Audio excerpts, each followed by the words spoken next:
Let's dive right in with our opening puzzle. Imagine a barn that holds 50 animals. Some of them are chickens and some of them are horses. Of course, chickens have 2 legs and horses have 4. Now, suppose I tell you there are a total of 140 legs. How many chickens and how many horses are there? I have fond memories of this problem. My older brother had it as a homework problem in an algebra class, and I remember being in the room as he discussed it with my father, who likes mathematical puzzles. Indeed, this sure sounds like a standard algebra problem. In fact, if you find that I'm bringing back bad memories of high school algebra, then I urge you to bear with me a little longer. There's a punchline at the end of this puzzle. Now, how would we approach this as an algebra problem? Well, we'd probably begin by defining some variables to represent the number of chickens and the number of horses. Let's use C to represent the number of chickens and H to represent the number of horses. Well, since there are 50 animals in all, we can write the equation C plus H equals 50. Well, each chicken contributes 2 legs, and each horse contributes 4 legs, and that gives us the equation 2 times C plus 4 times H is 140, since there are 140 legs in total.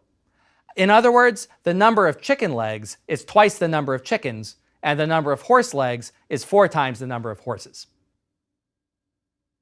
We can now use standard algebra techniques to solve these 2 equations. The first equation tells us that C is equal to 50 minus H. We can substitute that into the second equation to get 2 times 50 minus H plus 4H equals 140. And this equation simplifies to 100 minus 2H plus 4H, which of course is 100 plus 2H, and that's going to equal 140. And finally, this implies that 2H equals 40, and therefore that there are 20 horses. And if there are 20 horses, then there must also be 30 chickens. Problem solved. Phew. Now, keep in mind, I'm a professional mathematician. I love algebra, and manipulating equations like that gives me a warm, fuzzy feeling that lasts for hours. It's been suggested to me, however, that not everyone loves algebra quite as much as I do. And if you're one of those people, then I promise this is the right lesson for you. Because now we come to the punchline that I promised. You see, if solving a system of equations were the final word on this puzzle, I would not have included it in this course. But it's not the end of the story. My brother's teacher showed the class a delightful method for solving this puzzle that uses no algebra at all. The trick is to tell all the horses to stand on their hind legs. Now, all of the animals have 2 legs on the ground. And since there are 50 animals, that means there are 100 legs on the ground. And since there were 140 legs total, that means there are 40 legs in the air. Each horse has 2 legs in the air, implying there are 20 horses. And that means there are also 30 chickens, and we've arrived at precisely the same answer as before, only with way less algebra. People often think that mathematics and mathematical reasoning are all about manipulating symbols according to incomprehensible rules. Not at all. Real mathematics, not the annoying grade school caricature, is about solving problems, and that's all. The symbols and the algebra and the rules are just useful tools in our arsenal, but we don't wield them for their own sake. Rather, we do what's necessary to solve the problem, whatever the problem happens to be. And that's our theme in this lesson. As with our opener, all of the puzzles in this lesson seem to have a straightforward algebraic solution, but they can also be solved with just a bit of cleverness and clear thinking. As the title says, you don't need no algebra. Actually, that title comes from a chapter in a book of puzzles by Raymond Smullyan. We'll be seeing a lot of his work when we start discussing logic puzzles in the next lesson. But in his book, Alice in Puzzleland, he has a character present a series of puzzles that are right up our alley. After presenting each puzzle, the character says, you don't need no algebra. In presenting today's puzzles, I'll sometimes invite you to pause the video and work them out yourself. We'll discuss the mundane mathematical solutions along with the puzzles themselves, but we'll also reveal the clever non-algebraic solutions. Here we go. Our first puzzle is this. Suppose we have a collection of treats we're going to give to some dogs and cats. We'll assume there are a total of 30 animals and 100 treats. Each cat gets 3 treats, but the dogs, since they're bigger and hungrier, get 4 treats each. How many dogs and how many cats do we have? Okay, let's walk through the algebraic approach together. If C is the number of cats and D is the number of dogs, then we have C plus D equals 30. Since each cat gets 3 treats and each dog gets 4 treats, we get the equation 3C plus 4D equals 100. And working through the problem, just as we did with the horses and chickens, we know that 3 times 30 minus D plus 4D equals 100.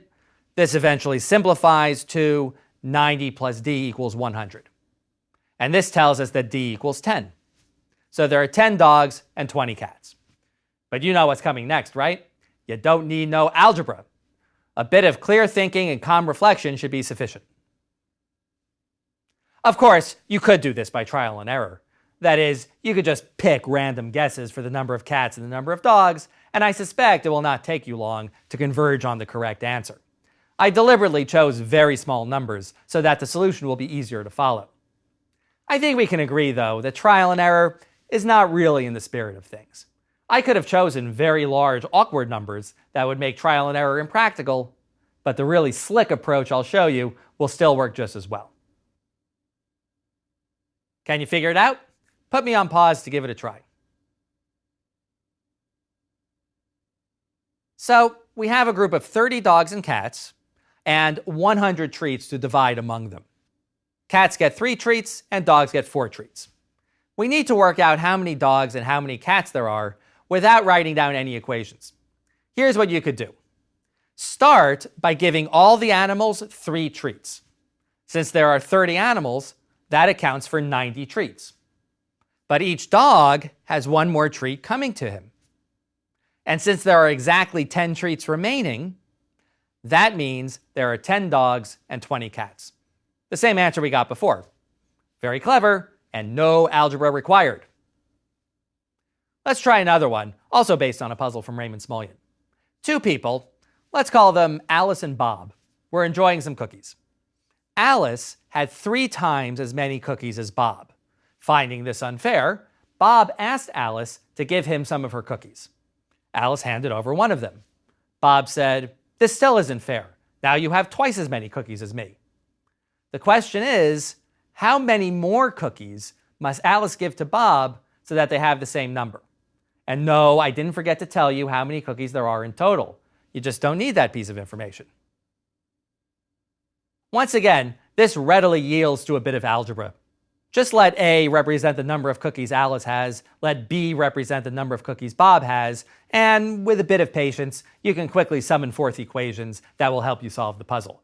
But one more time, you don't need no algebra. Can you solve it? Take a minute to think it through.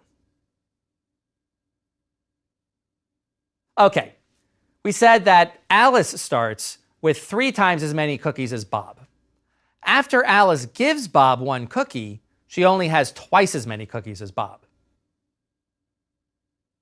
Well, the first observation is that saying that Alice has 3 times as many cookies as Bob can be interpreted to mean that 3 out of every 4 cookies are Alice's and 1 out of every 4 is Bob's. In other words, Alice has 3/4 of the cookies and Bob has 1/4. Likewise, after Alice hands over 1 of her cookies, thereby producing a situation in which she has only twice as many cookies as Bob, we can say that Alice now has 2/3 of the cookies compared to Bob's 1/3. Reasoning as before, if Alice has twice as many cookies as Bob, then 2 out of every 3 cookies are hers and 1 out of every 3 is Bob's. That means that 1 cookie represents the difference between 3/4 of the cookies and 2/3 of the cookies. But 3/4 minus 2/3 works out to be 1/12. In other words, 1 cookie represents 1/12 of all the cookies, which means that there are 12 cookies in all. Let's see if this works. Initially, Alice must have had 9 cookies to Bob's 3, since she had 3 times as many cookies and there are 12 in all. After handing over 1 cookie, Bob had 4 and Alice had 8, which is twice as many. And since the question asked for the number of cookies Alice must give to Bob for them to have the same number, the answer is that she must give him 2 more, after which they will both have 6. A very elegant solution, I think. Here's one more from Smulyan before we move on. The king of the realm hired a gardener to do some work for him. The gardener was hired for 26 days. To sweeten the deal, literally, the king decreed that for each day the gardener worked, he would receive 3 tarts.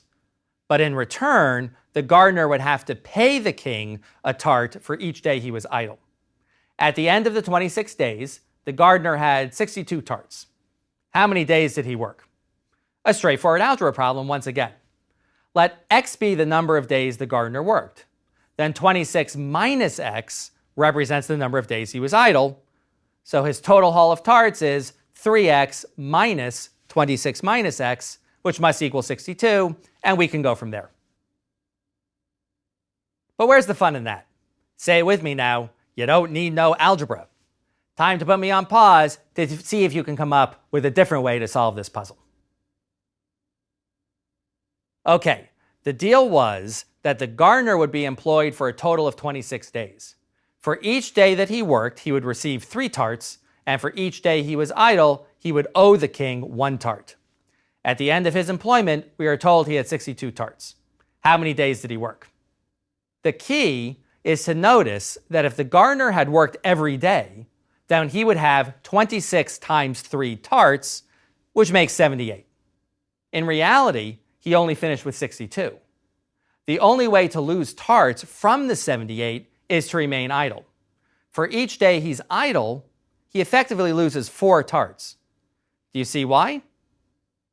Well, he has to pay the king 1 tart for his idleness, but he also loses the 3 tarts he would have gotten from working. Now, he lost 16 tarts total, and since he effectively loses 4 tarts for each day he's idle, he must have been idle on 4 days. And that gives us the answer to the question. He worked a total of 22 days. Now let's move on to a few famous puzzles. Perhaps you've seen single elimination competitions like March Madness in college basketball, or maybe a big tennis tournament. They start with 64 competitors, players in tennis or teams in basketball, and play a series of matches until there's one winner at the end. Single elimination means that after losing 1 match, you're out. The question is, when the tournament is complete, how many matches will have been played? In this case, the obvious solution is not so much algebraic as it is arithmetic. We can just figure out how many matches are played in each round and then add them all up to get the answer. Let's say we're dealing with a 64-player tennis tournament. In the first round, the 64 players will compete in 32 matches, leaving 32 competitors standing at the end of the first round. In the second round, those 32 competitors will compete in 16 new matches, after which 16 competitors will remain. The number of matches is cut in half in each round. There will be 8 matches in the third round, then 4, then 2, and then 1 match in the finals.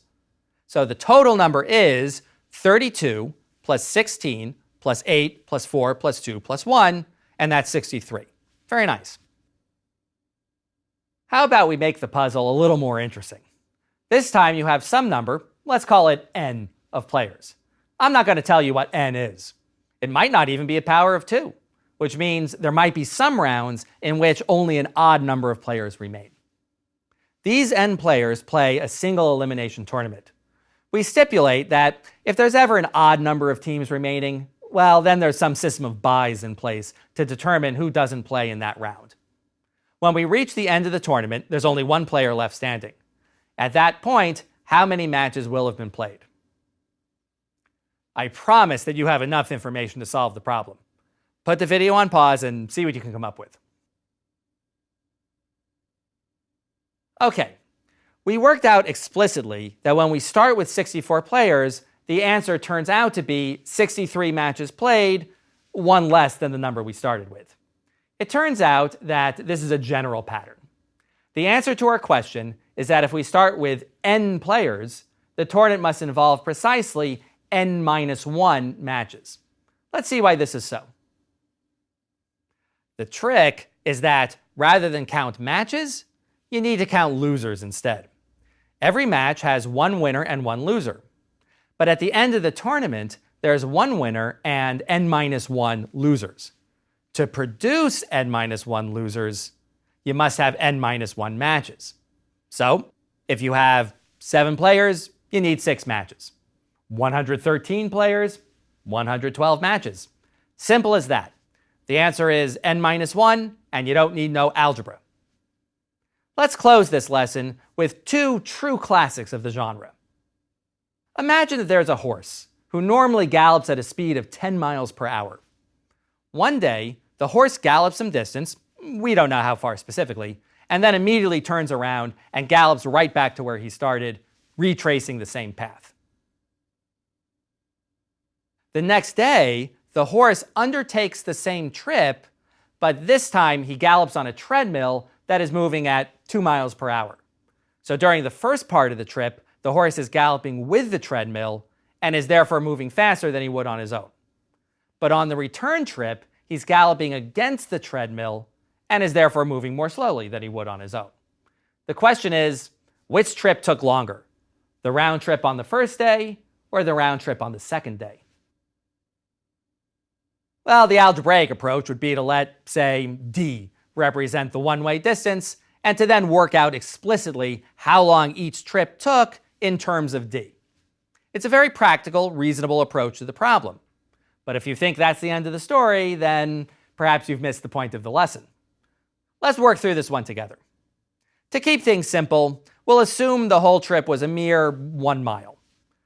Since the horse travels at 10 miles per hour, he'll need 6 minutes to go 1 mile. Therefore, a round trip of 2 miles will require twice that, which is 12 minutes. That's the first trip. How does the treadmill affect things? Well, you might assume that the 2 trips take the same amount of time, since the extra 2 miles an hour on the first leg of the trip are exactly canceled out by the reduction of 2 miles an hour on the return trip. But is that correct? Well, since the treadmill accelerates the horse by 2 miles per hour, the first mile of the trip will be carried out at 12 miles per hour. At that speed, a 1 mile trip requires 5 minutes. On the return trip, the treadmill slows the horse down to 8 miles per hour. And now a 1 mile trip requires 7.5 minutes. The whole trip therefore takes 12.5 minutes, which is longer than the trip without the treadmill. So it seems that the argument that working with the treadmill for half the trip and then working against the treadmill for half the trip perfectly cancel out is not correct. But what went wrong? I'd suggest that the confusion arises from the phrase half the trip. If we take this to mean half the time, then the argument would be correct. Let's do an example to illustrate this. Suppose we travel at 12 miles per hour for 1 hour and then at 8 miles per hour for 1 hour. That means that we go 12 miles the first hour and 8 miles the second hour for a total of 20 miles. But if we had traveled at 10 miles per hour for 2 hours, we would have gone the same 20 miles. But that's not the scenario of this puzzle. In our context, half the trip means half the distance. That's entirely different. Specifically, the difference is that the first mile, undertaken at 12 miles per hour, is traveled more quickly than the second mile, undertaken at 8 miles per hour. In other words, the time during which the treadmill slows you down is longer than the time during which the treadmill speeds you up. And that's why the whole trip takes longer with the treadmill than it does on normal ground. And this conclusion holds regardless of the total distance of the trip. Problem solved, and with no algebra required. Incidentally, the logic of this puzzle has a practical application. Suppose a plane flies from New York to San Francisco. The next day, the plane makes the return trip from San Francisco to New York. Even if we assume the plane took exactly the same flight path and that the weather and wind conditions were precisely identical, it will still be true that the return trip takes longer. Why? Well, because the Earth rotates west to east. That means that when you take off from New York, while you're in the air, the Earth helpfully rotates slightly in your direction, bringing San Francisco just a little closer. On the return trip, the rotation of the Earth works against you. Don't say I never taught you anything useful. And that brings us to our final puzzle for today's lesson. It's a true masterpiece, so it's definitely one you want to carry around with you. It goes like this. We have a glass with 5 cups of water and another glass with 5 cups of wine. We remove 1 cup of water from the water glass and drop it into the wine glass. Then we stir the water-wine mixture until it's thoroughly stirred so that the water is evenly distributed in the wine. We now remove 1 cup of the mixture and place it back into the water glass, again stirring thoroughly. The question is this: when we're done, is there more water in the wine glass or wine in the water glass? As usual, pause the video here to think that over. The most natural way to solve this problem would be to work out precisely how much water is in the wine glass and also how much wine is in the water glass. So let's see. First, we removed 1 cup of water from the water glass and placed it in the wine glass. At this moment, there are 6 cups of liquid in the wine glass. We then stir this mixture. The cup of the mixture will then consist of 5/6 of a cup of wine and 1/6 of a cup of water. So the final tally is that there is 5/6 of a cup of wine in the water glass after the 2 transfers. On the other hand, we initially put 1 cup of water into the wine glass, but then removed 1/6 of a cup. That means there is 5/6 of a cup of water in the wine glass. In other words, the amount of water in the wine glass is the same as the amount of wine in the water glass. Now, that's a perfectly acceptable solution, but it's really not in keeping with the theme of today's lesson. So let's see how we might have arrived at this answer without having to calculate anything. The key observation is that each glass has the same amount of liquid at the end as it had at the beginning. So the amount of water that left the water glass must have been replaced by exactly that much wine. And where did the missing water go? It all went into the wine glass. In fact, we could have made the puzzle harder. Let's say that this time we have a glass of water and a glass of wine, but we don't know how much of each that we have. We transfer some water into the wine glass and stir, but this time we make no particular effort to stir thoroughly so that we don't know that the water is distributed evenly in the wine. Then we transfer some of the mixture back to the water glass and stir. We keep transferring liquid back and forth some number of times, but we don't know how many. The only thing we do know is that each glass has the same amount of liquid at the end of the process as it did at the start. I now ask the same question. Is there more water in the wine glass or wine in the water glass? Incredibly, we still have enough information to solve the puzzle.